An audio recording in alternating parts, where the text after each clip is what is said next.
Good evening every one. Screen കാണാനൊക്കെ പറ്റുന്നുണ്ടോ? അതിൽ യൂണിറ്റ് 1 ആണ് നമുക്ക് ആദ്യം പഠിക്കാനുള്ളത്. ഈ യൂണിറ്റ് 1 എന്നൊക്കെ പറഞ്ഞത് വെറുതെ ഒരു ഇൻട്രൊഡക്ഷൻ തരാൻ വേണ്ടിയിട്ടാണ്. അബൌട്ട് നിങ്ങൾ ഈ പഠിക്കുന്ന കോഴ്സ് നിങ്ങൾക്ക് എങ്ങനെ ഉപയോഗപ്പെടും. ഇപ്പോൾ ലിറ്ററേച്ചർ വൈസ് ഇംഗ്ലീഷ് ലിറ്ററേച്ചറിൽ തന്നെ PG ചെയ്യാൻ ഉദ്ദേശിക്കുമ്പോൾ സംവെയർ എവിടെയെങ്കിലും നിങ്ങൾക്ക് ഇതിനോടൊരു താല്പര്യം വേണം. ബുക്ക് വായിക്കാനോ അല്ലെങ്കിൽ ആർട്ട്, ഏത് ഫോം ഓഫ് ആർട്ട് ആണെങ്കിലും, ഇനി സിനിമ ആണെങ്കിലും വായിക്കുന്നതാണെങ്കിലും ഡ്രോയിങ്സ്, പെയിന്റിങ്സ്, എന്തായാലും അതിലേതെങ്കിലും ഒരു ആസ്പെക്റ്റിനോട് താല്പര്യം വേണം. അപ്പോൾ അങ്ങനെ നമ്മളെ അട്രാക്ട് ചെയ്യുന്ന എന്തോ ഒരു കമ്പോണന്റ് ഉള്ളതുകൊണ്ടായിരിക്കണം why you came for this PG. അപ്പോൾ അങ്ങനെ ആകുമ്പോൾ നമ്മളൊരു ലിറ്ററേച്ചർ വർക്ക്, ഒരു ആർട്ട് വർക്ക് എടുക്കുകയാണ്. അപ്പോൾ അതിനെ നമ്മൾ എങ്ങനെ ഇവാലുവേറ്റ് ചെയ്യും, അതുപോലെ ഓവർ ദി ഇയേഴ്സ് എന്തൊക്കെ ചേഞ്ചസ് വന്നിട്ടുണ്ട്, അങ്ങനെ കുറച്ച് കാര്യങ്ങൾ പറഞ്ഞൊരു യൂണിറ്റാണ്. വലിയ എന്താ പറയുക, നിങ്ങൾ അങ്ങനെ ഒരു ചാപ്റ്റർ വൈസ് അല്ലെങ്കിൽ ഇത്രയും ഇമ്പോർട്ടൻസ് കൊടുത്ത് വായിക്കേണ്ട എനിക്ക് തോന്നുന്നു ടെക്സ്റ്റ് ബുക്ക് വായിക്കുമ്പോൾ ഇറ്റ്സ് വെരി കൺഫ്യൂസിങ്. അതിൽ ഒരുപാട് കാര്യങ്ങൾ ഇങ്ങനെ കയറി പറയുന്നുണ്ട്. അപ്പോൾ അത് കുറച്ച് ഡെലിക്കേറ്റ് ആയിട്ട് I tell you what it's all about. വായിച്ച് ഒന്ന് നമ്മൾ ഡിസ്കസ് ചെയ്യാനിരിക്കുമ്പോൾ ഇറ്റ്സ് കുറച്ചും കൂടി ഈസി. അതിലുള്ള എല്ലാ സാധനങ്ങളും ശരിക്കും നിങ്ങൾക്ക് ആവശ്യമുള്ള കാര്യമല്ല. അപ്പോൾ അതിൽ യൂണിറ്റ് 1 അതിൻ്റെ title from the evaluation of portraits towards the explication of poems. അപ്പം നമ്മൾ from the title what do we understand, നമ്മളൊരു പോർട്രേറ്റ് കാണണം. അതായത് ഇപ്പോൾ നമ്മളൊരു മ്യൂസിയത്തിൽ പോയി, ഇപ്പോൾ സപ്പോസ് മോണലിസന്റെ ഡ്രോയിങ് കാണാൻ പോവാണ്, അല്ലെങ്കിൽ നമ്മുടെ ഇടയിൽ പല ഫ്രണ്ട്സ് ഉണ്ടാവും, നമ്മുടെ പിക്ചേഴ്സ്, അതായത് ഫേസ് പോർട്രേറ്റ് ഒക്കെ വരയ്ക്കുന്ന കുറേ ഫ്രണ്ട്സ് ഉണ്ടാവും. അങ്ങനെയൊക്കെ വരയ്ക്കുന്ന ചിലപ്പോൾ നിങ്ങളുടെ സമൺ ഓഫ് യു ആരെങ്കിലും ചിലപ്പോൾ വരയ്ക്കുന്ന ആളായിരിക്കും. അപ്പോൾ ഒരു പോർട്രേറ്റ് വരയ്ക്കുമ്പോൾ എന്താ സംഭവിക്കാന്ന് വെച്ചാൽ, ഇപ്പോൾ ഒരാൾ മുന്നോട്ട് നോക്കിയിരിക്കുകയാണ്. അപ്പോൾ ആ വരയ്ക്കുന്ന ആള് അയാളുടെ മുന്നിലാണെങ്കിൽ മാത്രമേ entire front portion of the face വരുള്ളൂ ആ പോർട്രേറ്റിൽ. നേരെ മറിച്ച് ഇപ്പോൾ ബാക്കിൽ നിന്ന് വരയ്ക്കുകയാണെങ്കിൽ ആ ഒരു ചെരിഞ്ഞ ബാക്ക് പോർഷൻ വരും. ബാക്കിൽ നിന്നാണ് വരയ്ക്കുന്നുണ്ടെങ്കിൽ എൻറ്റയർ ബാക്ക് പോർഷൻ. അപ്പോൾ ഒരു സാധനത്തിനെ വരയ്ക്കുമ്പോൾ നമ്മൾ നമ്മുടെ കണ്ണിലൂടെ എങ്ങനെയാണോ കാണുന്നത് അതാണ് ശരിക്കും വരയ്ക്കുക നമ്മൾ. അതിനാണ് അപ്പോൾ ഒരു പോർട്രേറ്റ് നമ്മൾ ഇവാലുവേറ്റ് ചെയ്യുമ്പോൾ പലർക്കും പല അഭിപ്രായങ്ങളായിരിക്കും. അതാണ് from the evaluation of portraits കൊണ്ട് ഉദ്ദേശിക്കുന്നത് ഈ യൂണിറ്റിൽ. മറ്റത് എക്സ്പ്ലിക്കേഷൻ ഓഫ് പോയംസ്, അതും ഇതുപോലെ തന്നെ. പോയം എഴുതുന്ന ആള് എന്തെങ്കിലും ഒരു കൺസെപ്റ്റ് മനസ്സിൽ വെച്ചിട്ടാണ് എഴുതുക. അപ്പൊ ബേസിക്കലി ഒരു റീഡറിന് എന്ത് മനസ്സിലാവും, അയാൾ ഉദ്ദേശിക്കുന്ന തീം എന്താണെന്ന് മനസ്സിലാവും. അത് കഴിഞ്ഞിട്ട് അയാൾ എഴുതാൻ ഉപയോഗിച്ച രീതി എന്താണെന്നോ, അല്ലെങ്കിൽ അയാളുടെ ലിറ്ററേച്ചർ സ്റ്റൈൽ നമുക്ക് ആക്സെപ്റ്റിംഗ് ആണോന്നോ, അല്ലെങ്കിൽ അയാൾ എഴുതിയ വരികളിൽ നമുക്ക് എന്തെങ്കിലും ചിലപ്പോൾ ആഡ് ചെയ്യാമായിരുന്നു, അങ്ങനെ ഒരുപാട് ഒപ്പീനിയൻസ് നമ്മൾ വായനക്കാർക്ക് ഉണ്ടാവും. ബേസിക് ആയിട്ട് തീം സെയിം ആണെന്ന് മാത്രമേ നമുക്ക് അറിയുള്ളൂ. അപ്പൊ ഇതിനെ പറ്റിയിട്ട് ഹൗ ഡു വി ഇവാലുവേറ്റ്, അതുപോലെ എങ്ങനെ കമ്പയർ ചെയ്യും, ഇങ്ങനത്തെ കാര്യങ്ങൾ മാത്രമാണ് ഈ യൂണിറ്റിൽ. ഇറ്റ്സ് വെരി സട്ടിലായിട്ട് വായിച്ചു പോയാൽ മതി. നത്തിങ് ടു ഭയങ്കര ഇമ്പോർട്ടൻ്റ് ആയിട്ടൊന്നും എടുക്കേണ്ട ആവശ്യമില്ല ഈ യൂണിറ്റ്.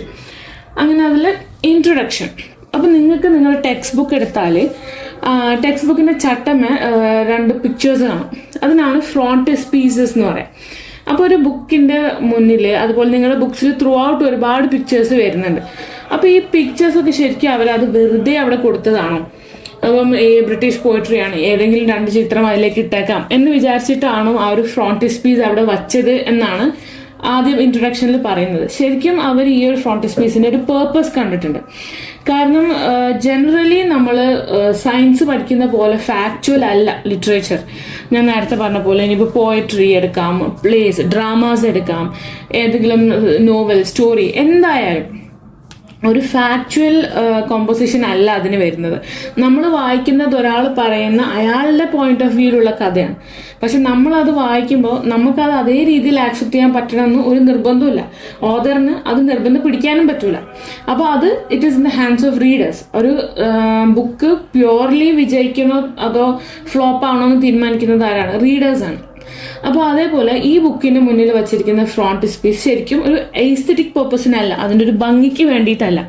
അപ്പം ഈ നമ്മൾ വായിക്കുന്ന ഒരു എറയിൽ ബ്രിട്ടീഷ് പോയട്രിയിൽ അവരുടെ ഏജ് എങ്ങനെയായിരുന്നു, അവരുടെ പോയിറ്റിക് ഔട്ട്പുട്ട്, ഇതിനൊക്കെ പറ്റി കുറച്ചും കൂടി ഈസിയർ ആക്കി അതിലേക്കൊരു ഇൻട്രൊഡക്ഷൻ കൊടുക്കാൻ വേണ്ടിയിട്ടാണ് ഇത്തരം ഫ്രോണ്ടിസ്പീസ് അതിൽ കൊടുത്തത്. അങ്ങനെ നമ്മളൊരു പോയം അപ്രീഷിയേറ്റ് ചെയ്യണമെന്ന് വിചാരിച്ചോ, appreciating a poetry is akin to appreciating a person. നമ്മൾ നേരിൽ ഒരാളായിട്ട് സംസാരിക്കുമ്പോൾ ഒരു സൊസൈറ്റിയിൽ നമ്മുടെ മുന്നിൽ വരുമ്പോൾ നമ്മൾ അയാളുടെ അടുത്ത് പെരുമാറുന്നത് എങ്ങനെയാണ്. ഇപ്പം നമുക്ക് ഇഷ്ടമുള്ള ആളാണെങ്കിൽ, നമ്മൾ അത്രയും ക്ലോസ് ആയിട്ടുള്ള ആളാണെന്നുണ്ടെങ്കിൽ നമ്മൾ പെരുമാറുന്നതും, അതുപോലെ നമുക്ക് അത്ര താല്പര്യമില്ലാത്ത ഒരാളാണെന്നുണ്ടെങ്കിൽ അയാളായിട്ട് നമ്മൾ പെരുമാറുന്നതും ഇസ് ടു ഡിഫറെൻറ്റ് വേസ്.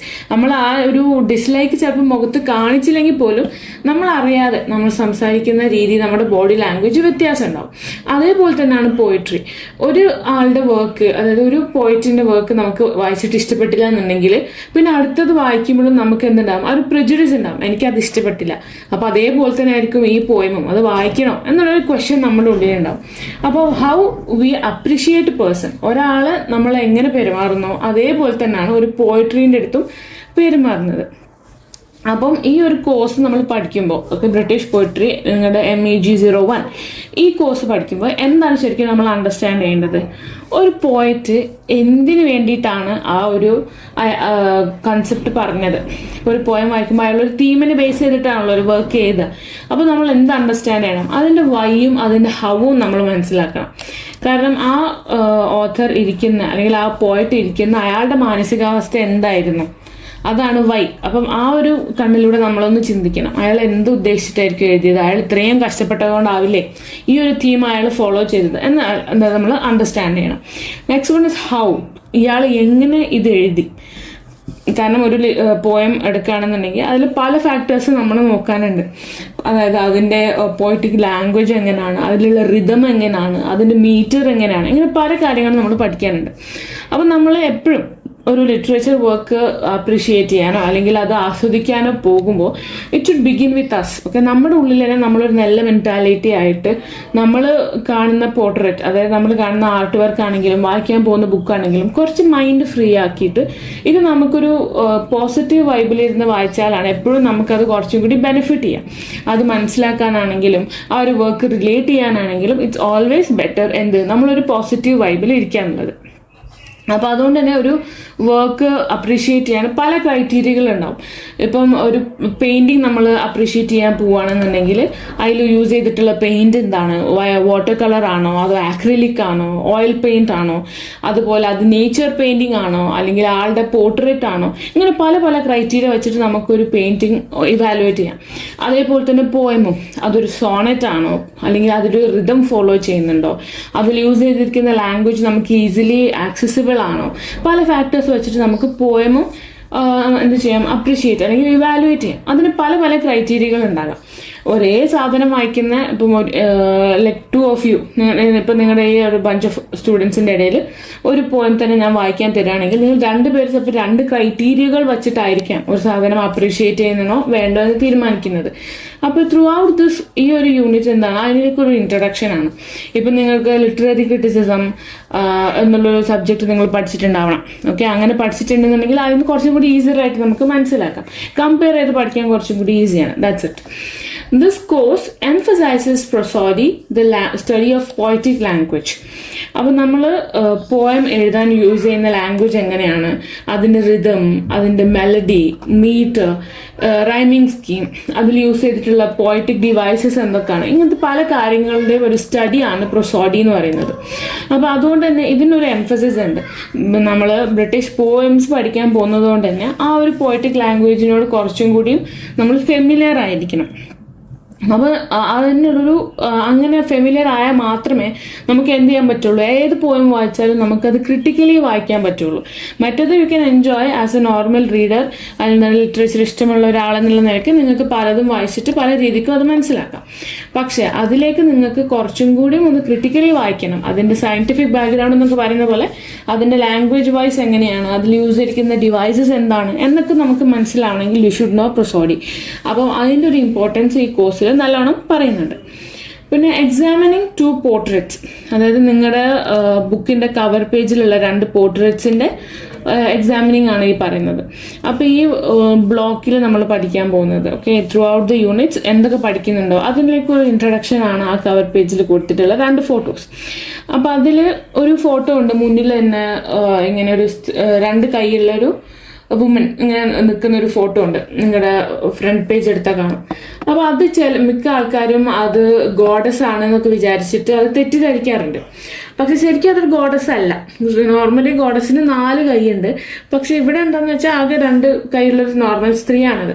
അപ്പോൾ അത് നമുക്ക് എന്താ മനസ്സിലാക്കുന്നതെന്ന് വെച്ചാൽ നമ്മുടെ ഒരു പ്രീ കൺസെപ്ഷൻ ആണ്. നമ്മൾ ഇങ്ങനെ ആ ഒരു പോസിൽ നിൽക്കുന്ന ഒരു സ്ത്രീനെ നമ്മൾ കണ്ടു, അപ്പോൾ അതൊരു ഗോഡാണ് നമ്മൾ തിരിച്ചറിയാതെ നമ്മുടെ ഉള്ളിൽ തന്നെ എന്താ പറയുക ഓട്ടോമാറ്റിക്കലി ആ ഒരു ചിന്ത വരികയാണ്. അപ്പോൾ അതെന്താ, കാരണം നമുക്ക് അതിന് മുമ്പ് അങ്ങനത്തെ ആ പോസ്റ്റിൽ നിൽക്കുന്നത് ഗോഡസുകളാണ്, ഹിന്ദു ഗോഡസുകളാണ് നമുക്കൊരു മൈൻഡിൽ ഇമേജ് ഉണ്ട്. അതുകൊണ്ടാണ് നമ്മൾ പെട്ടെന്ന് അതിലേക്ക് കമ്പയർ ചെയ്ത് പോകുന്നത്.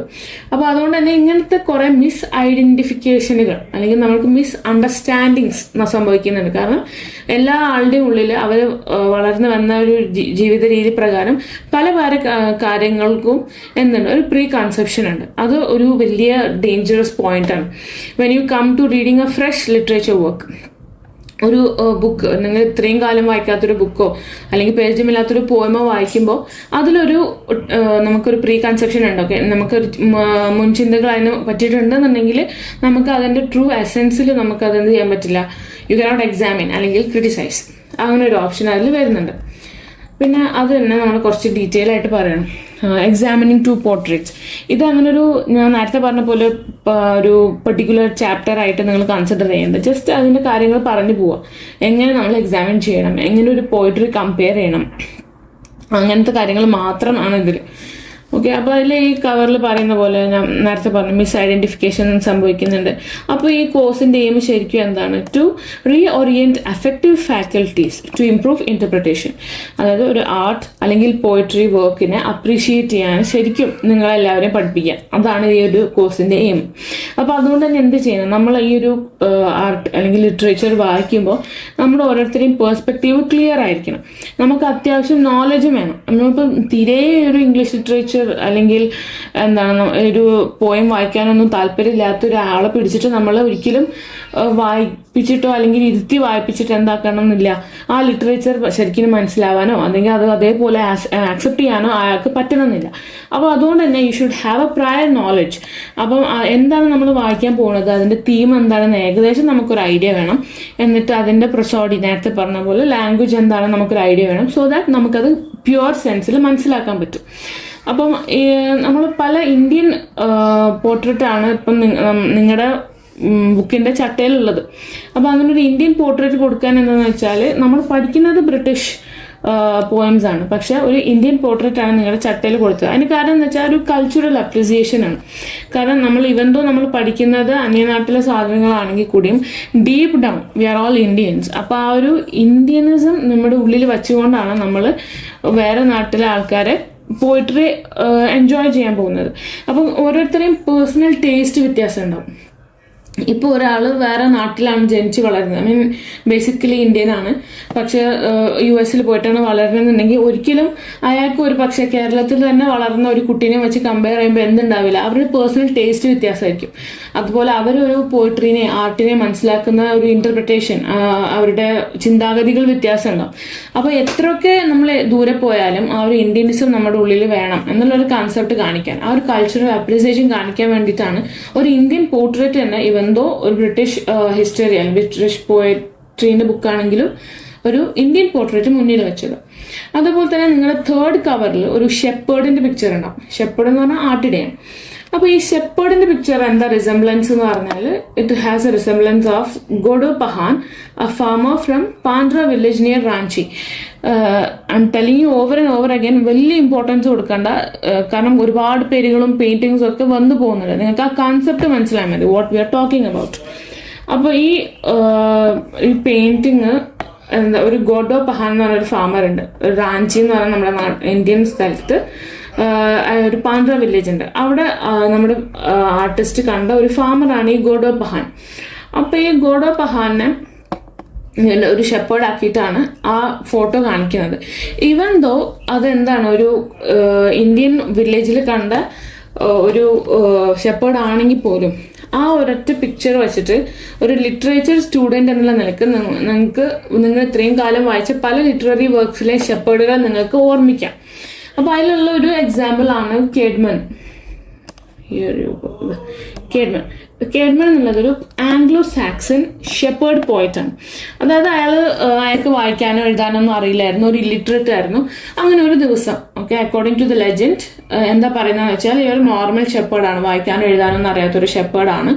എന്നിട്ട് ഒരു ദിവസം ഇയാൾക്ക് എന്ത് ചെയ്യണം, ഒരു ഡിവൈൻ വിഷൻ കിട്ടണം. അതായത് ഇയാളുടെ ജീവിതത്തിൽ ഇയാൾ എഴുതാൻ വേണ്ടിയിട്ടാണ്, ഇയാളുടെ ജീവിതത്തിന്റെ പേർപ്പസ് എന്നൊക്കെ പറഞ്ഞിട്ട് ഇയാൾക്കൊരു വിഷൻ കിട്ടണം. ആ ഒരു വിഷൻ വന്നതിന് ശേഷം ഇയാൾക്ക് അങ്ങോട്ടേക്ക് പിന്നെ എഴുതാൻ അറിയാം, വായിക്കാൻ അറിയാം. അങ്ങനെ ഇയാൾ എന്ത് ചെയ്യാൻ തുടങ്ങി, ഈ ബിബ്ലിക്കൽ തീംസ്, അതായത് ബൈബിളിൽ നിന്നുള്ള തീംസിനെ കുറിച്ചിട്ട് ഇയാൾ പാട്ടുകൾ കമ്പോസ് ചെയ്യാനും പാടാനും ഒക്കെ തുടങ്ങി. അപ്പോൾ അങ്ങനെ ഒരു ആർട്ടിഡിയനെ നമുക്ക് എന്ത് ചെയ്യാം, ഒരു ഓർമ്മ വരാം. We can compare him. ഒരു ലിറ്ററേച്ചർ സ്റ്റുഡൻറ് എന്നുള്ള നിലയ്ക്ക് ഇവന്തോ ആ തന്നിരിക്കുന്ന ഫോട്ടോ ഒരു നോർമൽ ഷെപ്പേർഡിൻ്റെതാണെങ്കിലും ഇത്തരത്തിലുള്ള ഫിഗേഴ്സിനെ നമുക്ക് അത് വെച്ചിട്ട് ഓർമ്മിക്കാം. വൺ ഇസ് കേഡ്മൻ, അത് one is Piers Plowman. Piers Plowman എന്നുള്ളത് വില്യം ലാംഗ്ലാൻഡ് എന്ന് പറഞ്ഞൊരു റൈറ്റർ, അയാളുടെ വർക്കിലുള്ള ഒരു ക്യാരക്ടറാണ് പിയേഴ്സ് പ്ലോമാൻ. അപ്പോൾ ഇയാള് എന്താണ് ഈ ക്യാരക്ടറിന്റെ സ്പെഷ്യാലിറ്റി എന്ന് വെച്ചാൽ ഒരു നോർമൽ ഷെപ്പേർഡാണ്. അപ്പം ഇയാളെ റെപ്രസെന്റ് ചെയ്യുന്നത് തന്നെ എന്താണ്, ആ നാട്ടിലുള്ള കോമൺ, അതായത് വളരെ താഴ്ന്ന നിലയിലുള്ള ജോബൊക്കെ എടുക്കുന്ന ഒരു നോർമൽ ലേബർ ആയിട്ടുള്ള ഒരാളാണ് ഈ പിയേഴ്സ് പ്ലോമാൻ.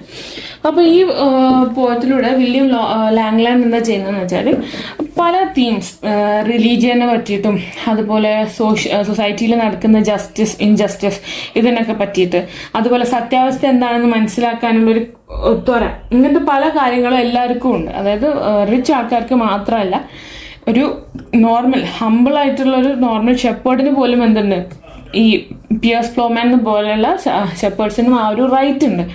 അപ്പം ഈ ഒരു ക്യാരക്ടറിനെ വെച്ചിട്ട് നമ്മൾ എന്താണ് ലാംഗ്ലാൻഡ് സിംബലൈസ് ചെയ്യുന്നത്, ഇവൻ ദോ നമുക്കൊരു സ്പിരിച്വൽ ജേർണി ഉണ്ട്. കാരണം നമ്മൾ ഈ ലോകത്ത് എന്തൊക്കെ ജോലി ചെയ്താലും സൊസൈറ്റിയിൽ എന്തൊക്കെ റോള് വഹിച്ചാലും ഇൻ ദ എൻഡ് നമ്മൾ എന്താകും, മരിക്കും.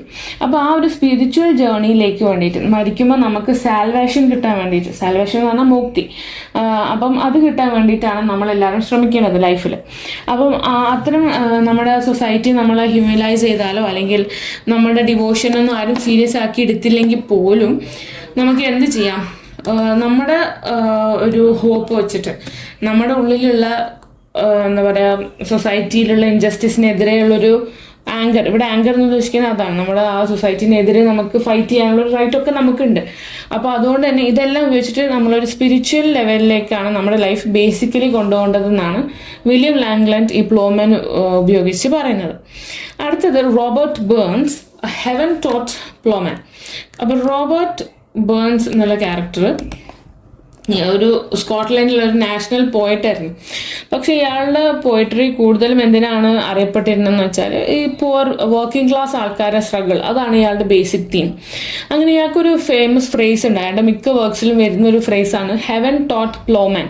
പ്ലോമാൻ എന്ന് പറഞ്ഞാൽ നമ്മുടെ ഈ ഇതൊക്കെ ഈ പാടങ്ങളൊക്കെ നിരത്തുമല്ലോ ഇങ്ങനെ ബുള്ളിനെ കൊണ്ടിട്ടൊക്കെ, ട്രാക്ടറൊക്കെ ഉപയോഗിച്ചിട്ട് ഞാൻ നിരത്തുള്ളൂ ഇപ്പോൾ. അപ്പോൾ അതിനാണ് പ്ലോയിങ് എന്ന് പറയാം. അപ്പം ഇയാൾ ഒരു ഫാർമറിൻ്റെ മകനാണ്. അപ്പോൾ അതുകൊണ്ട് തന്നെ ഇയാൾ എന്താണ് ആയിട്ടാണ് ഇയാൾ പറയുന്നത്, ഞാൻ സ്വർഗത്തു നിന്ന് ഈ പ്ലോയിങ് ഒക്കെ പഠിച്ചിട്ടാണ് വരുന്നത്. അപ്പോൾ അതിൻ്റെ അർത്ഥം എന്താ, നമ്മളൊരു ഫാമർ ആണെങ്കിൽ ഒബ്വിയസ്ലി നമുക്ക് ആ ഒരു റൂട്ട് ഉണ്ട് ടു ഫാമിങ്, അല്ലെങ്കിൽ ആ ഒരു നേച്ചറിലാണ് നമ്മൾ വളർന്നു വരാം. പക്ഷെ ഇയാൾ എഴുതുമ്പോൾ എപ്പോഴും ഈ ഒരു വർക്കിംഗ് ക്ലാസ്സിൻ്റെ സ്ട്രഗിളുകളും അതുപോലെ അവർക്കും വേണ്ട റൈറ്റുകളാണ് ഈക്വാലിറ്റി, അതുപോലെ ലവ്, പിന്നെ സോഷ്യൽ ജസ്റ്റിസ്, ഈ കാര്യങ്ങളൊക്കെ എല്ലാവർക്കും വേണ്ടതാണെന്ന് വീണ്ടും വീണ്ടും ആ ഒരു കോമൺ ആൾക്കാരുടെ ഇടയിൽ ആ ഒരു എംപത്തിക്ക് വേണ്ടിയിട്ട് വർക്ക് ചെയ്യുന്ന റൈറ്ററായിരുന്നു റോബർട്ട് ബേൺസ്. അപ്പം ഇയാളും ഇതുപോലെ തന്നെ എന്താ ചെയ്തത്, ഇത്രയും 3 ആൾക്കാർ നമുക്ക് എന്തായിട്ട് കമ്പയർ ചെയ്യാം, ആ ഒരൊറ്റ ഗോഡോ പഹാൻ എന്നുള്ള ഒരു ഫോട്ടോ കാണുമ്പോൾ നമുക്ക് ഓർമ്മ വരണം. ഒരു ലിറ്ററേച്ചർ സ്റ്റുഡൻ്റ് ആകുമ്പോൾ നമുക്ക് ഇത്രയും ആൾക്കാരെ ഓർത്തേക്കാം എന്നാണ് നമ്മുടെ ടെക്സ്റ്റ് ബുക്കിൽ പറയുന്നത്. അപ്പോൾ അതുപോലെ ഇപ്പം ഒരു ഡാഫഡിലിൻ്റെ പിക്ചർ കാണുകയാണെങ്കിൽ ഡാഫഡിൽസ് എന്നുള്ള പോയം വായിച്ചത് നമുക്ക് ഓർമ്മ വരാം. അതുപോലെ ഒരു റിവർ കാണുകയാണെങ്കിൽ നമ്മൾ വായിച്ചിട്ടുള്ള ഏതെങ്കിലും പോയത്തിലൊരു റിവറിനെ നമുക്ക് ഓർമ്മ വരാം. അങ്ങനെ പല പല ഫാക്ടേഴ്സ് നമുക്ക് എന്ത് ചെയ്യാൻ പറ്റും, കമ്പയർ ചെയ്യാൻ പറ്റും. ഇനിയിപ്പോൾ വായന എന്ന് മാത്രമല്ല, ഇപ്പം നമ്മുടെ റിയൽ ലൈഫിൽ എന്തെങ്കിലും സിറ്റുവേഷൻ കാണുമ്പോൾ ഇത് ആ സിനിമയിൽ കണ്ട പോലെയല്ലേ എന്നൊക്കെ നമുക്ക് തോന്നിയേക്കാം. അപ്പോൾ നമ്മുടെ മൈൻഡ് എപ്പോഴും എന്താണ്, ലിറ്ററേച്ചർ വൈസ് കോൺസ്റ്റന്റ്ലി കമ്പയർ ചെയ്തുകൊണ്ടിരിക്കുകയാണെന്നാണ് നമ്മുടെ ടെക്സ്റ്റ് ബുക്കിന്റെ പറയുന്നത്. പിന്നെ ഈ മാൻ വാസ് മെയ്ഡ് ടു മോൺ എന്നുള്ളതും ഈ റോബർട്ട് ബേൺസിന്റെ ഒരു ബുക്കാണ്. അപ്പൊ ഇതിൽ എന്താ പറയുന്നതെന്ന് വെച്ചാൽ ഹ്യൂമൻ സഫറിങ്, അതായത് മനുഷ്യൻ ജീവിച്ചിരിക്കുമ്പോൾ തന്നെ ഒരു ദുഃഖത്തിലാണ് നടന്നുകൊണ്ടിരിക്കുന്നത്. കാരണം എന്താണ്, വി ആർ കോൺസ്റ്റന്റ്ലി നമ്മുടെ മനസ്സിൽ എന്തൊക്കെ വരുന്നത്, പല പല വിഷമങ്ങളുണ്ട്. എന്തോ നമ്മൾ ഒരു നല്ല സൊസൈറ്റിയിലാണ് ജീവിക്കുന്നത് എങ്കിൽ പോലും പല പ്രശ്നങ്ങൾ, എന്തെങ്കിലും ഒരു ഇനീക്വാളിറ്റിയോ അല്ലെങ്കിൽ നമുക്ക് ഉണ്ടാവുന്ന ഫിനാൻഷ്യൽ പ്രശ്നങ്ങളോ അല്ലെങ്കിൽ ഫാമിലി തമ്മിലുള്ള പ്രശ്നങ്ങൾ, അങ്ങനെ എല്ലാ തരത്തിലുള്ള ഏതെങ്കിലും ഒരു പ്രശ്നം ഉണ്ടെങ്കിൽ തന്നെ എന്താണ്, മനുഷ്യൻ ജീവിച്ചിരിക്കുമ്പോൾ പോലും വി ആർ ഫോഴ്സ്ഡ് ടു മോൺ, അതായത് ദുഃഖത്തിലേക്ക് നമ്മളെ പറഞ്ഞ് തള്ളിവിടാണ്. ഇനിയിപ്പോൾ നമുക്ക് എന്തൊക്കെ സന്തോഷങ്ങൾ ഉണ്ടായാലും എന്ത് എപ്പോഴും നമ്മുടെ കൂടെ കാണും, അതിൻ്റെ ബാക്കിൽ എന്തെങ്കിലും ഒരു സങ്കടം ഉണ്ടാവും. ആ സങ്കടം ഓവർകം ചെയ്യാൻ നമ്മൾ എന്തോ വർക്ക് ചെയ്തിട്ടായിരിക്കണം നമുക്ക് ആ ഒരു എന്താ പറയുക ഹാപ്പിനെസ് കിട്ടിയതെന്നാണ് റോബർട്ട് ബേൺസ് പറയുന്നത്. അതുപോലുള്ള വേറെ 2 റൈറ്റേഴ്സാണ്, ഒന്ന് തൊറിയോ പിന്നെ വേർഡ്സ്വർത്ത്. അപ്പോൾ ഈ തൊറിയോ എന്ന് പറഞ്ഞ അയാളുടെ ഫുൾ ഫോം ഹെൻറി ഡേവിഡ് തൊറിയോ ആണ്. അപ്പോൾ ഇയാളും അതേപോലെ വില്യം വേർഡ്സ്വർത്തും എങ്ങനെയാണ് നേച്ചറിനെ കണ്ടിരുന്നതെന്ന് വെച്ചാൽ, ഇവർക്ക് നേച്ചർ എപ്പോഴും ഒരു സെലിബ്രേറ്ററി ഫാക്ടറാണ്. അതായത് എപ്പോഴും നമ്മൾ നേച്ചറിലേക്ക് കണക്റ്റഡ് ആവണം, ഹ്യൂമൻ കണക്ഷൻ എപ്പോഴും നേച്ചറുമായിട്ട് വളരെ മിങ്കിളായിട്ട് ഇരിക്കണം. എന്നാൽ മാത്രമേ നമുക്ക് പല കാര്യങ്ങളും ലൈഫിൽ എന്താ പറയുക റിഫ്ലക്റ്റ് ചെയ്യാൻ, അതായത് നമ്മൾ എടുക്കുന്ന പണി നമുക്ക് നേച്ചറിലേക്ക് തന്നെ തിരിച്ചു കൊടുക്കാനുള്ള ഒരു രീതിയിൽ നമ്മൾ ആയിത്തീരുള്ളൂ എന്നാണ് വേർഡ്സ്വർത്തും തൊറിയോയും ബിലീവ് ചെയ്തത്. അപ്പോൾ അതുകൊണ്ട് തന്നെ വേർഡ്സ്വർത്തിന്റെ പല വർക്ക്സിലും എന്ത് ചെയ്യാം, ഇത്തരത്തിലുള്ള ക്യാരക്ടേഴ്സിനെ നമുക്ക് കാണാം. അങ്ങനെയുള്ള 3 ക്യാരക്ടേഴ്സാണ്. ഒന്ന് സിമോൺ ലീ. അപ്പോൾ സിമോൺ ലീ എന്ന് പറഞ്ഞാൽ ഒരു നല്ല ഫാമിലിയിൽ നിന്ന് വരുന്ന ഒരാളാണ്. ഓക്കെ, അപ്പോൾ ഇയാൾ എങ്ങനെയായിരുന്നു എന്ന് വെച്ചാൽ ഒരു വേട്ടക്കാരനായിരുന്നു.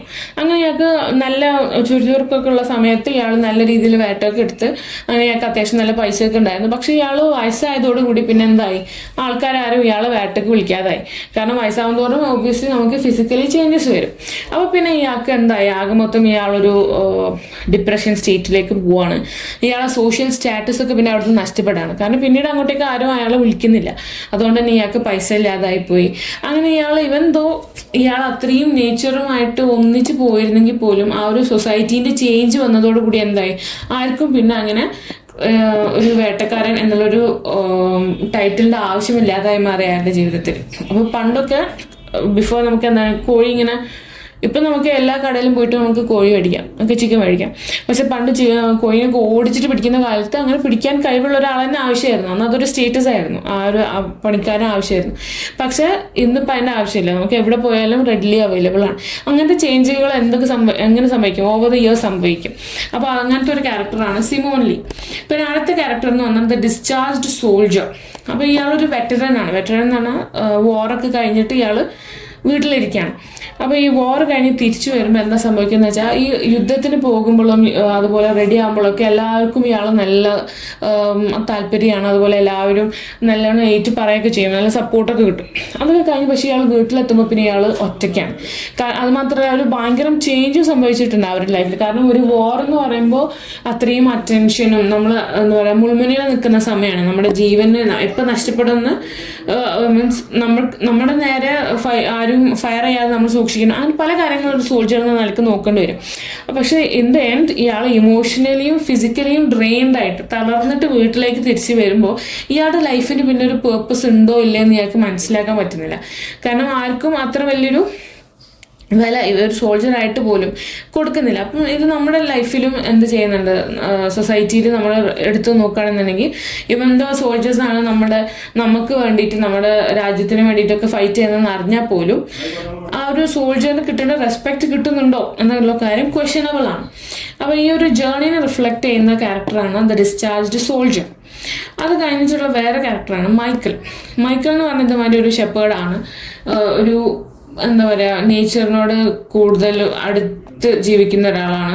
അപ്പം ഇയാൾക്ക് നല്ല സന്തോഷമാണ്. കാരണം ഇയാൾക്ക് ഒരു ചെറിയ വീടുണ്ട്, മകനുണ്ട്, ഭാര്യയുണ്ട്, അവരുടെ ആവശ്യങ്ങളൊക്കെ നടന്നു പോകുന്നുണ്ട്. It's A very simple life. പക്ഷെ അതിനുശേഷം മൈക്കിളിൻ്റെ മകൻ വലുതായതോടുകൂടി ഇയാൾക്ക് സിറ്റിയിലേക്ക് മാറണം, മകന് സിറ്റിയിലേക്ക് മാറണം, ഇവിടെ വിട്ടു പോകണം. അങ്ങനത്തെ ഒരു സിറ്റുവേഷൻ ആയപ്പോൾ പിന്നെ ഇയാൾക്ക് ഭയങ്കര സങ്കടമായിപ്പോയി. കാരണം ഇയാൾ ഇത്രയും കഷ്ടപ്പെട്ട് സസ്റ്റെയിൻ ചെയ്താൽ ഭൂമി ഇയാളുടേതല്ലാതായി മാറും. ഇവരിതെല്ലാം വിറ്റിട്ട് സിറ്റിയിലേക്ക് പോവാണ്. അപ്പോൾ ആ ഒരു ഒരു മോഡേണിറ്റി കാണിക്കുകയാണത്. കാരണം ഇവൻ നമ്മൾ എത്ര കാലം കഴിഞ്ഞാലും നേച്ചർ എന്നുള്ള ആ ഒരു സിസ്റ്റം എപ്പോഴും നമ്മൾ വെൽക്കമിങ് ആണ്. പക്ഷെ നമ്മൾ എന്താണ് ഓവർ ദ ഇയേഴ്സ് നമ്മൾ ആ ഒരു മോഡേണിറ്റിയെ ആക്സെപ്റ്റ് ചെയ്യുന്നതോടുകൂടി എന്താ സംഭവിക്കുന്നത്, നമ്മളെല്ലാവരും പിന്നെ urban ലൈഫ്, ആ ഒരു തിരക്ക്, സൈക്കിൾ ഇതിലേക്ക് മാറുകയാണ്. അപ്പം അതുകൊണ്ട് തന്നെ ഒരു റൂറൽ വേ ഓഫ് ലൈഫ് മെല്ലെ മെല്ലെ എന്ത് ചെയ്യാൻ തുടങ്ങുകയാണ്, ഫെയ്ഡ് ആവാൻ തുടങ്ങുകയാണ്. അപ്പോൾ നമ്മൾ നേരത്തെ പറഞ്ഞ പോലെ ഈ ഒരു ഗോഡോ പഹാൻ്റെ പിക്ചർ കാണിച്ചിരുന്നാണ് ഇത്രയും കാര്യങ്ങൾ പറഞ്ഞത്. അപ്പോൾ ഈ ഗോഡോ പഹാൻ കാണിക്കുന്നത് എന്താണ്, ഹീസ് എ ഷെപ്പേർഡ്. അപ്പം പല ഹിസ്റ്റോറിക്കൽ അല്ലെങ്കിൽ ലിറ്റററി ഫിഗേഴ്സ് മാതിരി തന്നെ ഇയാളൊരു മോഡേൺ മാനായിട്ട് തന്നെ നമ്മൾ കൺസിഡർ ചെയ്യണം. ഒരു ഷെപ്പേർഡ് ആണെങ്കിൽ പോലും എന്താണ് ഒരു സൊസൈറ്റീനെ കൂട്ടി നിർത്തുന്നത് ബേസിക്കലി ഫാമേഴ്സാണ്. നമുക്കുള്ള ഫുഡ് എന്നുള്ള ആ ഒരു കോൺസെപ്റ്റ് ക്രോപ്സ് ആയിട്ടൊക്കെ വരുന്നത് ഫാമേഴ്സിൻ്റെ അടുത്താണ്. അപ്പോൾ അവർക്ക് അത്രയും ഒരു പൊസിഷൻ സൊസൈറ്റിയിൽ ശരിക്കും ഇല്ല. അപ്പോൾ അതുകൊണ്ട് തന്നെ ഈ ഒരു ഷെപ്പേർഡ് എന്നുള്ള പോർട്രേറ്റ് കാണുമ്പോൾ നമുക്ക് എന്ത് തോന്നും, ഒരു ലേബർ ഒക്കെ നമ്മുടെ തീംസ് ഓഫ് ലേബർ അത് കൺസിഡർ ചെയ്യണം. കഷ്ടപ്പെട്ട് പണിയെടുക്കുന്നതിൻ്റെ ഒരു ബെനിഫിറ്റ് നമ്മൾ അവർക്ക് കൊടുക്കണം. അതുപോലെ അവർ അനുഭവിക്കുന്ന suffering and also universal human condition. എവിടെ ആൾക്കാരെ നമ്മൾ കൺസിഡർ ചെയ്യുകയാണെങ്കിലും നമുക്ക് ടേബിളിൽ ഫുഡ് എത്തണമെന്നുണ്ടെങ്കിൽ എവിടെയോ ഒരു ഫാമർ അതിന് വേണ്ടിയിട്ട് വർക്ക് ചെയ്തിട്ടുണ്ട്. അപ്പോൾ അത്തരത്തിലുള്ള ഒരു ട്രഡീഷൻ നമുക്ക് എന്താണ് നമ്മൾ മറന്നു പോകണം പല സമയത്തും. അവർക്ക് അതിൻ്റെ ഒരു സൊസൈറ്റൽ ബെനിഫിറ്റ് നമ്മൾ കൊടുക്കുന്നില്ല. അപ്പം നമ്മളൊരു പാസ്റ്റത്തെ കണ്ടീഷനും പ്രസൻറ്റ് കണ്ടീഷനും എടുത്ത് നോക്കുകയാണെന്നുണ്ടെങ്കിൽ ലിറ്ററേച്ചർ വൈസും അങ്ങനത്തെ പല ചേഞ്ചുകൾ വരുന്നുണ്ട്. ഇത്തരം കാര്യങ്ങളാണ് നമുക്ക് ആ ഒരു പോർട്രേറ്റ് കാണുമ്പോൾ മനസ്സിലാവേണ്ടത്. അതാണ് ആ ഒരു ഭാഗത്ത് പറയുന്നത്. പിന്നെ അതുപോലെ നമ്മൾ വില്യം വേർഡ്സ്വർത്തിന്റെ ക്യാരക്ടേഴ്സൊക്കെ പഠിച്ചു. അപ്പം വില്യം വേർഡ്സ്വർത്ത് അയാളൊരു സിറ്റിയിൽ താമസിക്കുകയായിരുന്നു. അങ്ങനെ ഇയാൾക്ക് പെട്ടെന്ന് സിറ്റി ലൈഫൊക്കെ മടുത്തിട്ട് ഇയാൾക്ക് എന്ത് തോന്നണം, I should go back to the countryside, ഞാൻ എൻ്റെ സ്ഥലത്തേക്ക് തന്നെ പോകണം. അയാൾ ഒരു സിറ്റി ലൈഫ് മാറ്റി ഞാനൊരു ലേക്കൊക്കെ ഉള്ള ഒരു സ്ഥലത്ത് വീടെടുത്തിട്ട് ഞാൻ അവിടെ താമസിക്കാം, എനിക്ക് നേച്ചറിനെ പറ്റി കുറച്ചും കൂടി അറിയണം എന്നുള്ള രീതിയിൽ അയാൾ തിരിച്ചു വരികയാണ്. അവിടെ നിന്നാണ് അയാൾ എന്ത് ചെയ്യുന്നത്, നേച്ചറിനെ അത്രയും മനസ്സിലാക്കി നേച്ചർ ഒരു മദർ നേച്ചർ എന്നുള്ള സിറ്റുവേഷനിലേക്ക് അയാൾ കൊണ്ടുവരുന്നത്. അങ്ങനെ നമ്മുടെ ചുറ്റുമുള്ള റിവർ ഡെർവെന്റ് എന്ന് പറഞ്ഞ റിവർ ഡെർവെന്റിന് ഇയാളുടെ വർക്കിൽ ദ പ്രില്യൂഡ് എന്ന് പറഞ്ഞ വർക്കിൽ സിംബലൈസ് ചെയ്യുന്നത് റിവർ എന്നുള്ള ഒരു കൺസെപ്റ്റാണ്. അതായത് വാട്ടർ എന്നുള്ളതിന് ഒരു നേർച്ചറിങ് റോൾ ഉണ്ട്. അതായത് നമ്മളെല്ലാവരും പരിചരിക്കാനുള്ളൊരു കഴിവ് ആർക്കുണ്ട്, വെള്ളത്തിന് ഉണ്ട്. അപ്പം ഇങ്ങനത്തെ കുറേ കാര്യങ്ങൾ അയാൾ വില്ലേജിലേക്ക് തിരിച്ച് മാറിയിട്ടാണ് റിയലൈസ് ചെയ്യുന്നത്. അങ്ങനെ വേർഡ്സ്വർത്തിന് ഒരു ഡീപ്പ് കണക്ഷൻ ഉണ്ടാവുകയാണ് ടു നേച്ചർ. ഓക്കെ, ഒരു പേഴ്സണൽ രീതിയിൽ തന്നെ ഇയാൾക്ക് കണക്ഷൻ ഉണ്ടാവുകയാണ്. അങ്ങനെ അവിടെ നിന്ന് അങ്ങോട്ടേക്ക് he started writing a lot of poems and works. Basically nature മാത്രം അയാൾ ഫോക്കസ് ചെയ്തിട്ട് ഒരുപാട് വർക്ക്സ് ചെയ്തിട്ടുണ്ട്. പിന്നെ വേർഡ്സ്വർത്തിൻ്റെ ഒരു മെച്ചം എന്തായിരുന്നു എന്ന് വെച്ചാൽ ഇയാൾ എല്ലാവരും ഈക്വലി വാല്യൂ ചെയ്യുമായിരുന്നു. നിങ്ങളൊരു ഷെപ്പേർഡാണോ അല്ലെങ്കിൽ ഒരു ഫാമറാണോ, നേർമറിച്ച് നിങ്ങളൊരു പൊളിറ്റീഷ്യനാണ് അല്ലെങ്കിൽ ഏതെങ്കിലും ഒരു വലിയ സ്കോളറാണെന്ന് നോക്കട്ടെ, പക്ഷെ എല്ലാവർക്കും ഒരേ വാല്യൂ കൊടുക്കാം. അങ്ങനെ ഒരു ഇക്വാലിറ്റി കൊടുക്കുന്നതോടുകൂടി ഇയാൾക്ക് എന്താണ് നമ്മുടെ സൊസൈറ്റിയിൽ കണ്ടുവരുന്ന ആ ഒരു ടെൻഡൻസി ഉണ്ടല്ലോ, ഒരു പൊളിറ്റീഷ്യൻ അല്ലെങ്കിൽ സ്കോളറിനെ കാണുമ്പോൾ കൊടുക്കുന്ന ആ ഒരു പവർ അല്ലെങ്കിൽ അവരുടെ അടുത്ത് കാണിക്കുന്ന അതേ സ്വഭാവം തന്നെ നമ്മൾ ആരടുത്തും കാണിക്കണം. The lower people who take up very എന്താ പറയുക ഡേ ടു ഡേ കഴിക്കാൻ മാത്രം മിച്ചം കിട്ടുന്ന രീതിയിലുള്ള ജോബ്സ് ചെയ്യുന്നവർ നമ്മൾ ഈക്വലി കാണണം. അങ്ങനെ ആ വേർഡ്സ്വർത്തിന്റെ വ്യൂ അനുസരിച്ച് എങ്ങനെയാന്ന് വെച്ചാൽ ആരും, അതായത് ഈ ലോകത്തെ ഏറ്റവും മീൻ ആയിട്ടുള്ള ആൾ, അതായത് ഏറ്റവും ചീത്ത ആൾക്ക് പോലും എന്തിനുള്ള റൈറ്റ് ഇല്ല, നല്ലതെന്ന് ഡിവോഴ്സ് ആയി പോകാനുള്ളൊരു റൈറ്റ് അയാൾക്കില്ല. എല്ലാവരുടെ ലൈഫിലും എന്ത് വേണം, എന്തെങ്കിലും ഒരു ആസ്പെക്ട് നല്ലതായിട്ട് ഇരിക്കണം. അപ്പോൾ ഈ ഇപ്പോഴത്തെ ഒരു ഇതെന്ന് വെച്ചാൽ നമ്മുടെ ഹൗ പീപ്പിൾ തിങ്ക് എന്ന് പറഞ്ഞാൽ വെൽത്ത് വേണം. ഓക്കെ, പൈസ ജീവിക്കാനുള്ള പൈസ കഴിഞ്ഞാലും നമുക്ക് വീണ്ടും കുറേ പൈസ ഉണ്ടാക്കാം, ലൈക്ക് ബിൽഡപ്പ് ബിഗ് ഹൗസസ് അല്ലെങ്കിൽ ഡിസൈനർ സാധനങ്ങൾ മേടിക്കുക, ഇങ്ങനത്തെ കാര്യങ്ങൾക്കൊക്കെ വെൽത്തിൽ ഫോക്കസ് ചെയ്യുന്ന ഒരുപാട് സെക്ഷൻ ഓഫ് ആൾക്കാരുണ്ട്. അപ്പോൾ വേർഡ്സ്വർത്ത് എന്താ പറയുന്നത് വെച്ചാൽ പണ്ടൊക്കെ ഉണ്ടായിരുന്നത് plain living and high thinking, പക്ഷെ അത് ഈ കാലഘട്ടത്തിൽ അത് ഇല്ലാതായിക്കൊണ്ടിരിക്കുകയാണ്. അതായത് you live a plain life, simple life ജീവിക്കുക, അതുപോലെ തന്നെ നമ്മുടെ ബുദ്ധി ഉപയോഗിച്ചിട്ട് ഒരുപാട് തിങ്ക് ചെയ്യുക. പക്ഷെ ഇപ്പം നമ്മളെല്ലാവരും എന്താണ്, we are addicted to our phones. അപ്പോൾ അതുകൊണ്ട് തന്നെ നമ്മുടെ ചിന്തകളും ചിന്താഗതികളൊക്കെ പല രീതിയിലും എവിടെയോ നിലനിന്ന് പോയിട്ടുണ്ട്. അങ്ങനെ ഹി ക്രിട്ടിസൈസസ്. എന്താ ക്രിട്ടിസൈസ് ചെയ്യുന്നത്? വെൽത്തിന്റെ പിന്നാലെ ഓടുന്ന ആൾക്കാരെ ക്രിട്ടിസൈസ് ചെയ്യുന്നുണ്ട്. കാരണം അവരെപ്പോഴും ആ ഒരു സൊസൈറ്റൽ വാല്യൂസിന് ഇമ്പോർട്ടൻസ് കൊടുക്കാതെ, ചുറ്റിലുമുള്ള ആൾക്കാർക്ക് ഇമ്പോർട്ടൻസ് കൊടുക്കാതെ, പൈസ പൈസ എന്ന് മാത്രം പറഞ്ഞ് നടന്നാൽ ലൈഫൊന്നും ആവില്ല. വേർഡ്സ്വർത്തിന്റെ ലൈൻസ് ഉണ്ട്. One impulse from a vernal wood may teach you more of a man of moral evil and of good than all the sages can.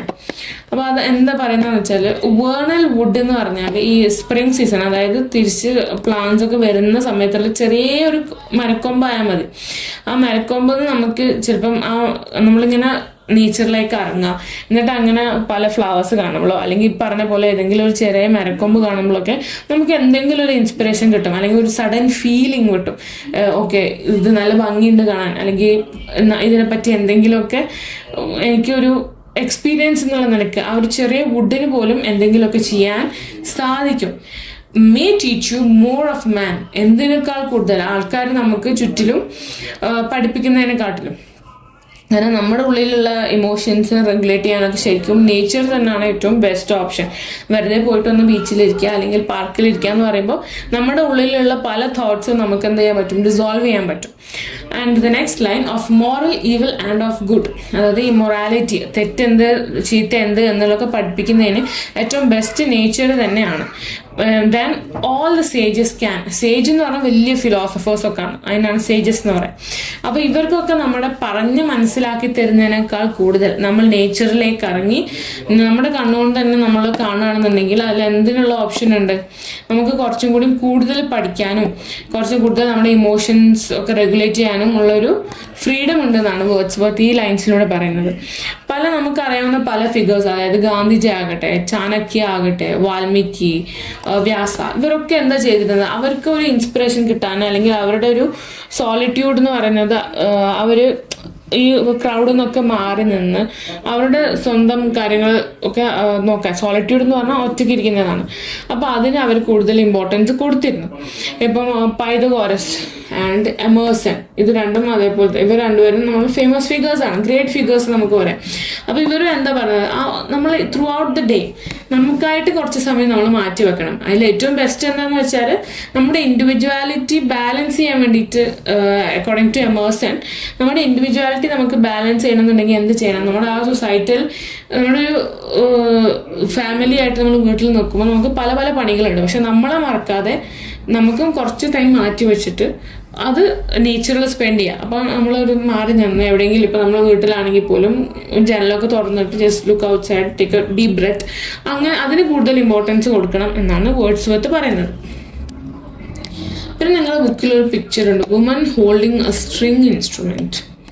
അപ്പോൾ ഈ ഒരു hope you guys can see the picture. Textbook ഉണ്ടെങ്കിൽ kindly turn to it. ആ picture എൻ്റെ അടുത്ത് PDF ആണുള്ളത്. അപ്പോൾ ആ പിക്ചർ എനിക്ക് കിട്ടിയിട്ടില്ല, ഞാൻ കുറേ നോക്കി, എനിക്ക് ഓൺലൈൻ കണ്ടിട്ടില്ല. അപ്പം എനിക്ക് തോന്നുന്നു ഞങ്ങളുടെ ടെക്സ്റ്റ് ബുക്കിൽ ഉണ്ടാവുന്നു. അപ്പം ഈ ഫിഗറിൽ എന്താ അവർ പറയുന്നതെന്ന് വെച്ചാൽ, ഒരു സ്ത്രീ ഇങ്ങനെ ഒരു സ്ട്രിങ് ഇൻസ്ട്രുമെന്റ് പിടിച്ച് നിൽക്കുകയാണ്, അതായത് വയലിനൊക്കെ പോലത്തെ ഒരു സാധനം പിടിച്ച് നിൽക്കുകയാണ്. അപ്പോൾ ഇത് ശരിക്കും 16th സെഞ്ച്വറി ഒരു മുഗൾ പെയിന്റിംഗ് ആണ്. അതിപ്പോൾ ഉള്ളത് പാരീസിലുള്ള മ്യൂസിയം ഗുമേ എന്ന് പറയുന്നൊരു മ്യൂസിയത്തിലാണ്. അപ്പോൾ ഈ സ്ത്രീ നിൽക്കുന്നേക്കാളിൻ്റെ അടിയിൽ ഒരു ആളെ മാസ്ക് ഉണ്ട്, ഒരു മനുഷ്യൻ്റെ ഒരു മാസ്ക് അവിടെ കൊടുത്തിട്ടുണ്ട്.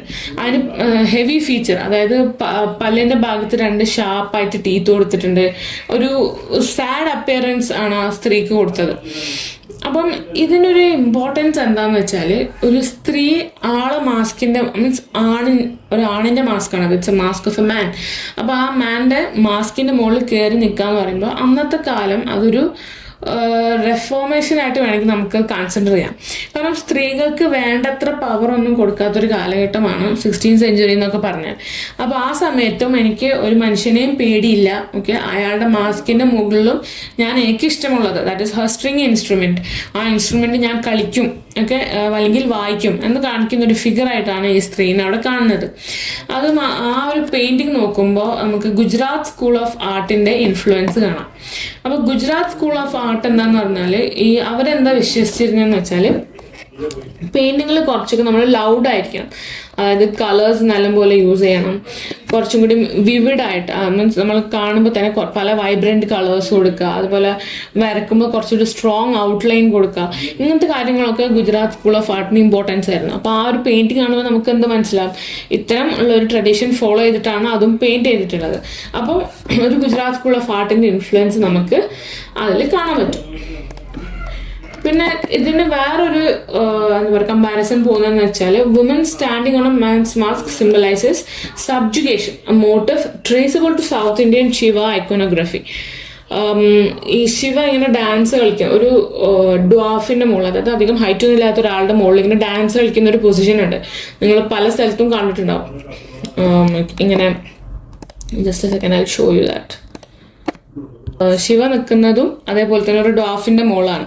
അപ്പൊ ശിവ നിൽക്കുന്നത് നമ്മുടെ ഉള്ളിലുള്ള പല എന്താ പറയാ വേണ്ടാത്ത ചിന്തകൾ, അതായത് ജലസി, അതേപോലെ എന്താ പറയുക അസൂയ, കുശുമ്പ്, ഇതിനൊക്കെ എതിരെ അങ്ങനത്തെ പല ചെറിയ ചെറിയ നമുക്ക് വേണ്ടാത്ത ഇമോഷൻസ് ഉണ്ടല്ലോ, അതിനാണ് ആ ഡോഫായിട്ട് കൺസിഡർ ചെയ്യുന്നതെന്ന് പറയുന്നത്. അപ്പോൾ അതിന്റെ മുകളിൽ ഡാൻസ് കളിക്കുകയാണ് ശിവ. അപ്പോൾ അതേപോലെ തന്നെ നമുക്ക് ഒരു മാനിനെ പവറിൽ നമ്മൾ ഒതുങ്ങേണ്ട ആവശ്യമില്ല എന്നുള്ള രീതിയിലാണ് ആ മാസ്കിന്റെ മുകളിൽ വിമൻ നിൽക്കുന്നത്. അപ്പം ആ ഒരു മുഗൾ കാലഘട്ടം നോക്കുകയാണെന്നുണ്ടെങ്കിൽ Mughal school of art found ചെയ്തത് ഹുമയൂൺ ആണ്. എന്നിട്ട് പല പേർഷ്യൻ മാസ്റ്റേഴ്സിനെയും അവിടേക്ക് പഠിക്കാൻ വേണ്ടിയിട്ട് കൊണ്ടുവന്നതാണ്. അങ്ങനെ പഠിപ്പിക്കാൻ വന്ന രണ്ടാൾക്കാരാണ്, ഒന്ന് മിർ സയ്യദ് അലി, പിന്നെ അബ്ദുസമദ് എന്നൊക്കെ പറഞ്ഞ ആൾക്കാരുണ്ട്. അങ്ങനെ ഇവര് പല വർക്ക്സും പബ്ലിഷ് ചെയ്യുമായിരുന്നു. അതിലുള്ള 2 ഫേമസ് വർക്കാണ്, ഒന്ന് ഈ ദസ്താനി അമീർ ഹംസ, മറ്റേത് തുത്തിനാമ. അപ്പോൾ ഈ ദസ്താനി അമീർ ഹംസ എന്ന് പറഞ്ഞാൽ, ഈ അമീർ ഹംസ എന്ന് പറഞ്ഞ ഒരാളുണ്ട്, അയാൾ അത്യാവശ്യം ഒരു ഹീറോയിക് കേപ്പബിലിറ്റി ഉള്ള ഒരാളാണ്. അങ്ങനെയാണ് അവർ ബിലീവ് ചെയ്തത്. അപ്പോൾ അയാളുടെ ഡെയിലി കഥകൾ എന്താണ്, അയാളുടെ ലൈഫിൽ നടക്കുന്നത് എന്താ, ഇങ്ങനത്തെ കാര്യങ്ങളൊക്കെ പെയിന്റിങ്സിലൂടെ പറഞ്ഞു പോയൊരു വർക്കാണ് ദസ്താനി ഹംസ. പിന്നെ തുത്തിനമ്മ എന്ന് പറയുന്നത് ആ കാലഘട്ടത്തിൽ ഉണ്ടായിരുന്ന ഒരു പെണ്ണാണ് തുത്തിനമ്മ. അപ്പോൾ അവരുടെ ലൈഫിൽ എന്തൊക്കെ സംഭവിക്കുന്നു അങ്ങനത്തെ കാര്യങ്ങൾ പറഞ്ഞു വന്ന കഥയാണ്. അപ്പോൾ ഇത് രണ്ടിലും നമുക്ക് മുഗൾ കാലഘട്ടത്തിലുള്ള അവരുടെ ഡ്രോയിങ്സ്, അതായത് അവരെങ്ങനെ ആണ് പേർഷ്യൻ സ്റ്റോറീസ് പറഞ്ഞത്, ഇത്തരം വർക്ക്സിലൂടെ അവരെങ്ങനെ പറഞ്ഞു, അതുപോലെ അവരുടെ കോർട്ട് ലൈഫ്, അതായത് അവരുടെ കിങ്ഡം, അവരുടെ പാലസ്, ഇതിനൊക്കെ അകത്തുള്ള ലൈഫ് അവർ വരച്ച് കാണിക്കുന്നുണ്ട്. അപ്പോൾ അവരുടെ ട്രഡീഷനൊക്കെ കാണിക്കുന്ന 2 വർക്ക്സ് ആണ് ഇത്. അപ്പോൾ അതുകൊണ്ട് തന്നെ ഇത്തരത്തിലുള്ള വർക്ക്സിന് കൂടുതലും ഇമ്പോർട്ടൻസ് കൊടുത്തിരുന്ന ആൾക്കാരായിരുന്നു മുഗൾ ആർട്ടിസ്റ്റ്.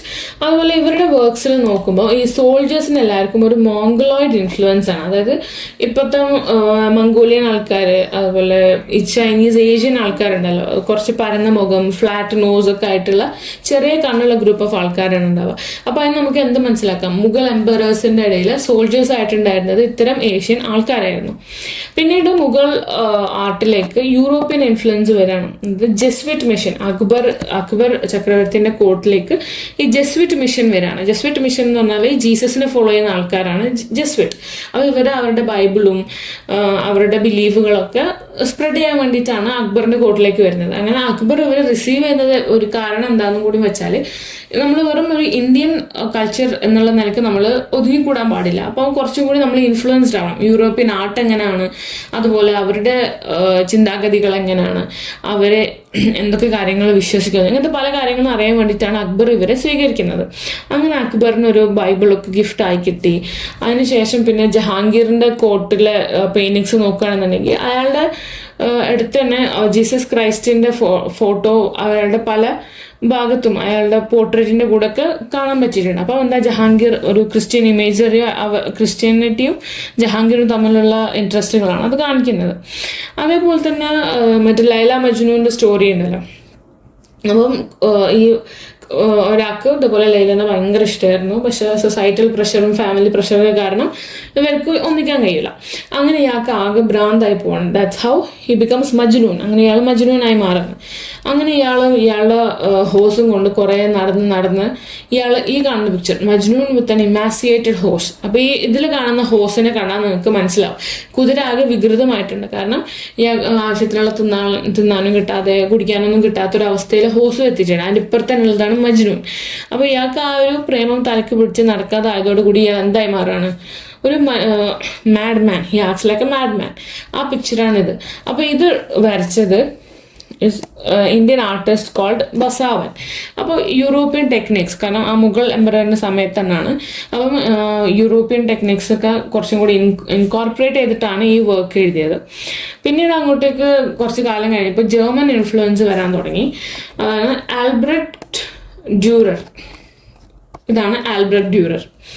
അപ്പോൾ ഇയാൾ ഇന്ത്യയിലേക്ക് വന്നതോടുകൂടി പിന്നെ ഇയാളും ഒരു ആർട്ടിസ്റ്റ് ആയിരുന്നു. അപ്പോൾ ഇയാളുടെ വർക്ക്സിൽ കാണുന്ന എല്ലാ ആൾക്കാർക്കും എന്തുണ്ടാവുമെന്ന് വെച്ചാൽ ഒന്നുകിൽ ഒരു ഡെവിൽ നേച്ചർ, അല്ലെങ്കിൽ ഒരു മെലങ്കലി, അതായത് ഒറ്റയ്ക്ക് ഇരിക്കുന്ന ഒരു തേങ്ങൽ പോലെ, അതുപോലെ മരണം, ഇങ്ങനത്തെ ആസ്പെക്ട് ഇയാളുടെ വർക്ക്സിൽ എപ്പോഴും വന്നുകൊണ്ടിരുന്നു. അപ്പോൾ ഇത് മുഗൾ കോർട്ടിനൊക്കെ ഇതൊരു ആശ്ചര്യമായി മാറി. കാരണം അവരുടെ പെയിന്റിങ്സ് എന്നൊക്കെ പറഞ്ഞാൽ എപ്പോഴും അവരുടെ കോർട്ടിലെ ലൈഫ്, സന്തോഷമുള്ള ജീവിതം, അല്ലെങ്കിൽ എന്തെങ്കിലും വാറിനെ പറ്റിയിട്ടോ അല്ലെങ്കിൽ അവരുടെ പെണ്ണുങ്ങളെ പറ്റി, ഇങ്ങനത്തെ പല കാര്യങ്ങളാണ് ഇവർ ഡ്രോ ചെയ്യാറ്. പക്ഷെ ഈ ഒരു ഇൻഫ്ലുവൻസ് വരുന്നത്, അതായത് നമുക്ക് മരണത്തെ പറ്റിയിട്ട് അല്ലെങ്കിൽ ഒറ്റയ്ക്ക് ഇരിക്കുന്ന ഇമോഷൻസ്, ഇങ്ങനത്തെ പല കാര്യങ്ങളും നമുക്കിതിൽ കൂട്ടി യോജിപ്പിക്കാം എന്ന് ഇവർ ആരുടെ അടുത്താണ് പഠിക്കുന്നത്? ഈ ജർമ്മൻ റിനൈസൻസ് ആർട്ടിസ്റ്റ് ആയിട്ടുള്ള ആൽബ്രറ്റ് ഡ്യൂററിനെ പറ്റിയിട്ടാണ്. അങ്ങനെ മെല്ലെ മെല്ലെ എന്തായി, ഇത് ഇങ്ങനെ പല പല കാര്യങ്ങൾ ഇൻവോൾവ്മെൻ്റ് ആയി. ഓക്കെ, നമ്മുടെ വെറും പ്യുവർ ഇന്ത്യൻ ഡ്രോയിങ് മാറി യൂറോപ്യൻ ഇൻഫ്ലുവൻസ് വന്നു, ജർമ്മൻ ഇൻഫ്ലുവൻസ് വന്നു. അങ്ങനെ മെല്ലെ പെയിൻറ്റിങ് സിസ്റ്റവും മാറി തുടങ്ങി.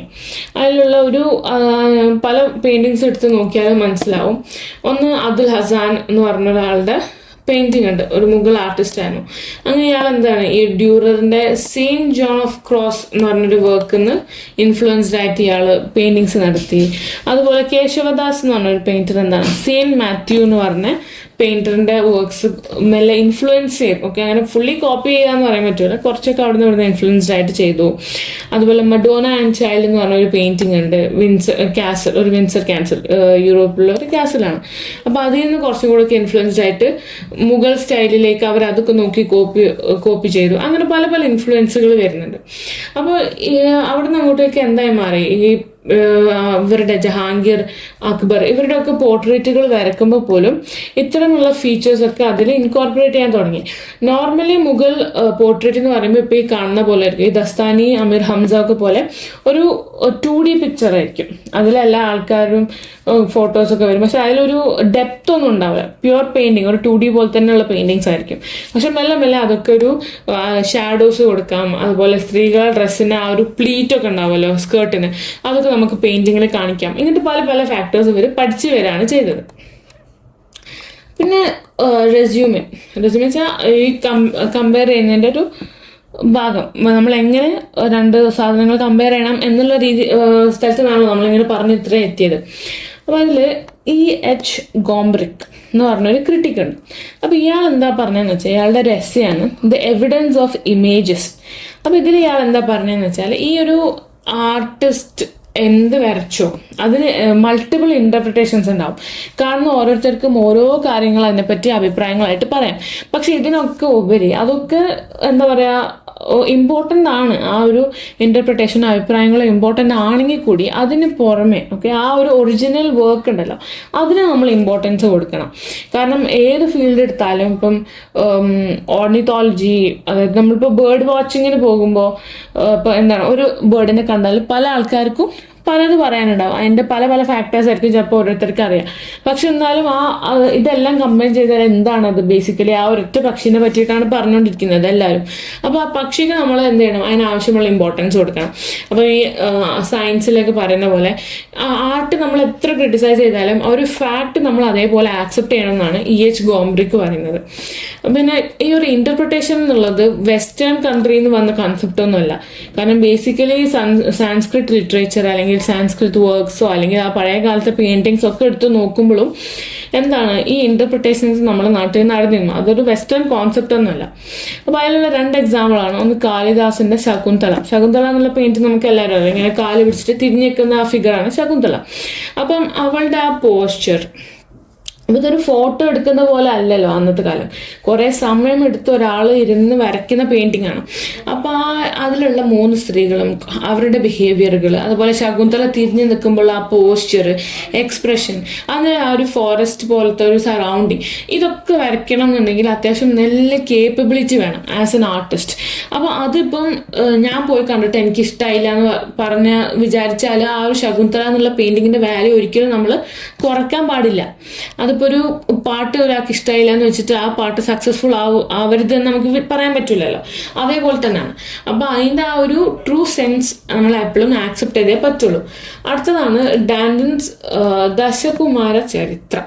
ഓക്കെ, ഈ ദശകുമാര ചരിത്രം എന്നുള്ളതിലും ഒരു യങ് മാൻ, അയാൾ എന്താ ചെയ്യണമെന്ന് വെച്ചാൽ ഒരു പെണ്ണിൻ്റെ ചെറിയൊരു പോർട്രേറ്റ് കിട്ടും. ഇപ്പം നമ്മൾ ഈ പാസ്പോർട്ട് സൈസ് ഫോട്ടോ നോക്കുന്നതെന്നൊക്കെ പറയുന്ന പോലെ ഒരു ചെറിയ ഫോട്ടോ അയാൾക്ക് കിട്ടുക. എന്നിട്ട് ആ ഒരു ഫോട്ടോന്ന് ഇയാൾ എല്ലാം പറയും. അതായത് ഈ പെണ്ണിൻ്റെ സോഷ്യൽ സ്റ്റാറ്റസ് എന്താണ്, ഈ പെണ്ണെന്താ മീൻസ് അവളുടെ ലൈഫിൽ അവൾ എങ്ങനെയാണ് മുന്നോട്ട് പോകുന്നത്, അവൾ മാരീഡ് ആണോ അല്ലേ, ഇങ്ങനത്തെ കുറേ കാര്യങ്ങൾ അയാൾ അത് നോക്കിയിട്ട് പറയും. അപ്പോൾ അയാൾ എങ്ങനെ ഇൻ്റർപ്രിറ്റ് ചെയ്യുന്നതെന്ന് വെച്ചാൽ അവളുടെ കണ്ണിൽ ലോങ്ങിങ് ഉണ്ട്, അല്ലെങ്കിൽ അവൾ ലോൺലിനെസ് ഉള്ള പോലെ അവളുടെ കണ്ണ് തോന്നുകയാണെന്നുണ്ടെങ്കിൽ അവൾ മാരീഡ് അല്ല എന്ന് പറയും. പിന്നെ അവളുടെ കയ്യിൽ പൂവാണ് അവളൊരു ഓർണമെൻ്റ് ആയിട്ട് പിടിച്ചതെന്നുണ്ടെങ്കിൽ പറയും അവൾ കുറച്ച് സോഫ്റ്റ് നേച്ചറുള്ള ആളാണ്. നേരെ മറിച്ച് വേറെ എന്തെങ്കിലും ഒരു വെപ്പണാണ് പിടിച്ചതെന്നുണ്ടെങ്കിൽ പറയും അവൾ കുറച്ച് സ്ട്രോങ് ലേഡിയാണ്. പക്ഷെ ശരിക്കും ഒരു ഫോട്ടോ കണ്ടിട്ട് നമുക്ക് ഒരാളുടെ സോഷ്യൽ സ്റ്റാറ്റസ് ഒന്നും മനസ്സിലാക്കാൻ കഴിയില്ല. അപ്പോൾ അതെന്താണ്, അയാളുടെ ഇൻ്റർപ്രിട്ടേഷനാണ്. അപ്പോൾ അയാളുടെ അനാലിസിസ് ശരിക്കും നമുക്ക് അയാൾക്ക് വിട്ടുകൊടുക്കണം. എന്ന് വിചാരിച്ചാൽ ആ പെണ്ണ് അങ്ങനെ തന്നെ ആണെന്ന് നമുക്ക് എന്ത് ചെയ്യാനും പാടില്ല, നമ്മൾ അടിച്ച് ആക്ഷേപിക്കാനും പാടില്ല. അപ്പോൾ ഇങ്ങനത്തെ പല ഇൻ്റർപ്രിട്ടേഷൻസും സാൻസ്ക്രിറ്റ് ലിറ്ററേച്ചറിലും വരുന്നുണ്ട്. അപ്പോൾ ബേസിക്കലി പറയുമ്പോൾ ഇൻ്റർപ്രിട്ടേഷൻ്റെ പേർപ്പസ് എന്താണ്, നമ്മൾ ജീവിക്കുന്ന ഒരു ലൈഫിൽ, കുറച്ച് സിവിലൈസ്ഡ് ലൈഫിൽ എല്ലാവരും എന്ത് ചെയ്യണം, ഒരു അണ്ടർസ്റ്റാൻഡിങ്ങിൽ എത്തണം നമ്മുടെ ലൈഫിൽ എന്താ സംഭവിക്കുന്നത്. ഇപ്പോൾ നമ്മളൊരു ലിറ്ററേച്ചർ വൈസ് നോക്കുകയാണെന്നുണ്ടെങ്കിൽ ഒരു ആർട്ട് ഇൻ്റർപ്രറ്റ് ചെയ്യാനും അത് അനലൈസ് ചെയ്യാനും അതിനെപ്പറ്റി പഠിക്കാനും മനസ്സിലാക്കാനും ഒക്കെയുള്ള ഫ്രീഡം എല്ലാവർക്കും ഉണ്ട്. പക്ഷെ അതിൻ്റെ തനതായ രൂപം, അതായത് എന്താണ് ഓത്തർ ഉദ്ദേശിച്ചത് എന്നുള്ളത് ഒരിക്കലും നമ്മൾ ഫൈറ്റ് ചെയ്ത് മാറ്റാൻ പാടില്ല. അത്രേ ഒരു ഇൻ്റർപ്രിട്ടേഷനോട് നമ്മൾ ഉദ്ദേശിക്കാൻ പാടുള്ളൂ. നമ്മുടെ ഒപ്പീനിയൻ പറയാം, നമ്മൾ മനസ്സിലാക്കിയത് പറയാം, ബട്ട് ഒരിക്കലും നമ്മൾ എന്ത് ചെയ്യാൻ പാടില്ല, ആ ഒരു ഓത്തർ അല്ലെങ്കിൽ ആർട്ടിസ്റ്റ് ഉദ്ദേശിച്ചതിനപ്പുറം നമ്മൾ പോകാൻ പാടില്ല. അപ്പോൾ ഇത്രയാണ് നിങ്ങളുടെ യൂണിറ്റ് 1 പറയുന്നത്. മനസ്സിലായുണ്ടോ നിങ്ങൾക്ക്? Any doubts?